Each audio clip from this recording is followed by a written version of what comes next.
Newsflash. As you know, the Kling 2.1 model has been added to the OpenArt generators options, so we thought we would do a quick compare on what you get and its cost.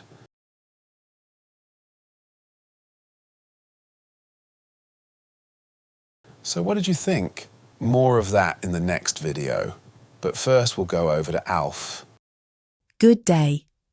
Yes, I've been asked to explain what a 3D timeline is and its benefits. So let's embark on a journey flying low over the streets of London. First, a few short 5 to 10 second video clips that were generated using the same prompt on the OpenArt platform. As you can see, even with different models including the new Kling 2.1, we get some really interesting videos. We were particularly impressed with the results, especially since the price per clip is the same as the Kling 1.5 model. Unfortunately, at the time of recording, Veo 3 isn't available in the UK, and the AI Actors channel is still recovering from unexpected costs from the last Veo 2 use on Vertex, Once Bitten, and all that. Now let me guide you through a 3D timeline as we aim to fly low across London. Remember, in the virtual studio, we can be anywhere, at any time. The scenery, plane, and characters are loaded.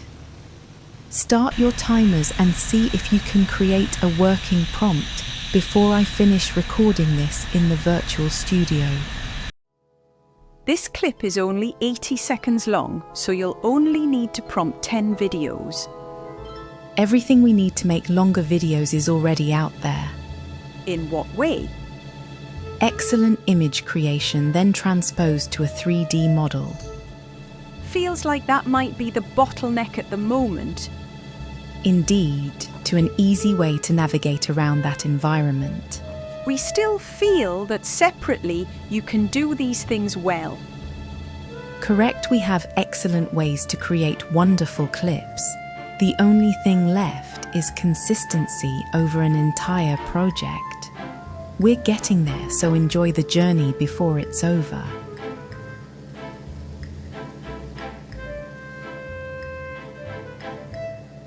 It's going to need some expensive, complicated special equipment to make this work.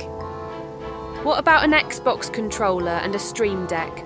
Okay, even a broken clock is right twice a day. Bit rude?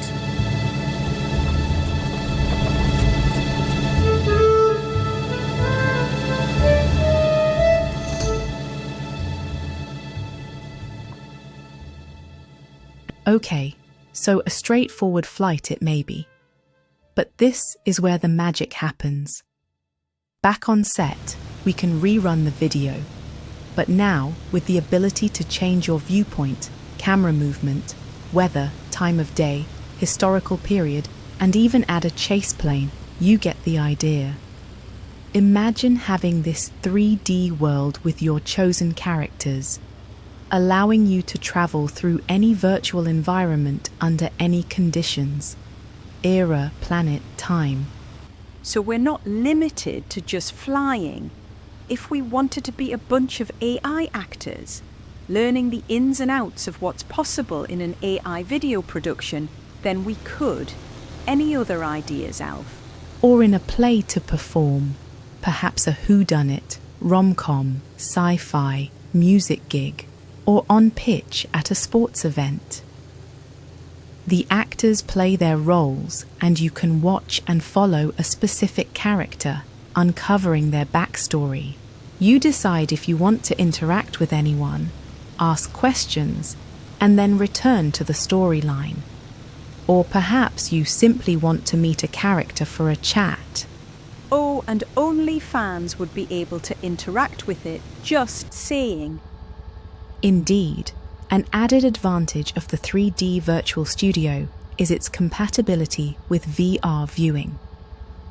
Now imagine this virtual studio created from just a few images, or based on any real street you desire, or any other scenario your mind can conjure. What happens if you decide you want a helicopter? Easy, just change the reference material to a Huey even. Add a couple of stormtroopers, have them shoot out the side door. You highlight a spot where the bullets hit. So no more random generations where they fire through the front window, or worse, they shoot at the pilot.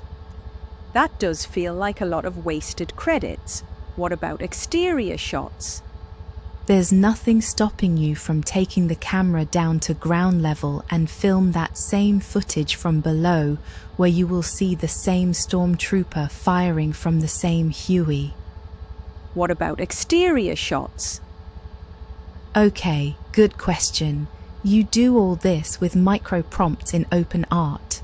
Prompt: a stormtrooper falls out of the gun door of the Huey, and it's done, and added on all camera shots at that time. I'm guessing conversation would be a similar process. Indeed, something similar to, or even 11labs, where each character has their own voice. Like mine? Exactly. And when you pick a character on the timeline, the correct voice is selected. And like DaVinciResolve, you have a timeline that you can edit or move when that character needs to speak. I'm guessing that will be more of an advantage on a 2-minute scene. Very true, and this is just one example, as your imagination would be the only limit. Things are moving fast in the AI world. But until we have consistency over the whole project, we will have to endure lots of 8 seconds of vox pop interviews, saying how well they do random events. This isn't a new idea, though. Oh no, and if you look back at any of this channel's pre-AI created videos, we have used this method with a mashup, with Half-Life Alyx, for example. But to be able to achieve this using my own actors and my own location sets would truly be the next step in AI movie production. That amount of control's not for everyone. Absolutely. I actually enjoy the process of making the content. So this won't be for everyone?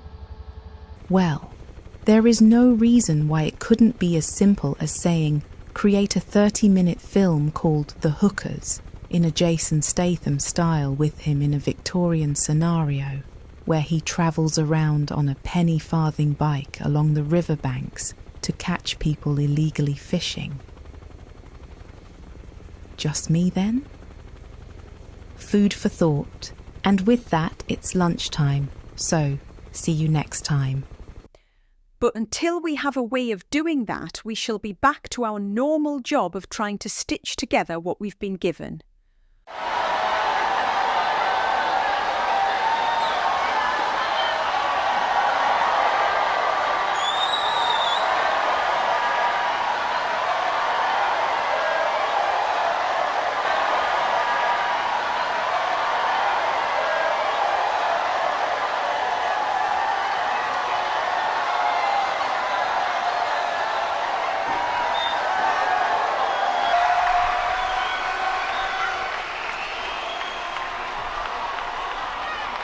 I think I'm in the wrong video, as I've not a clue what's going on.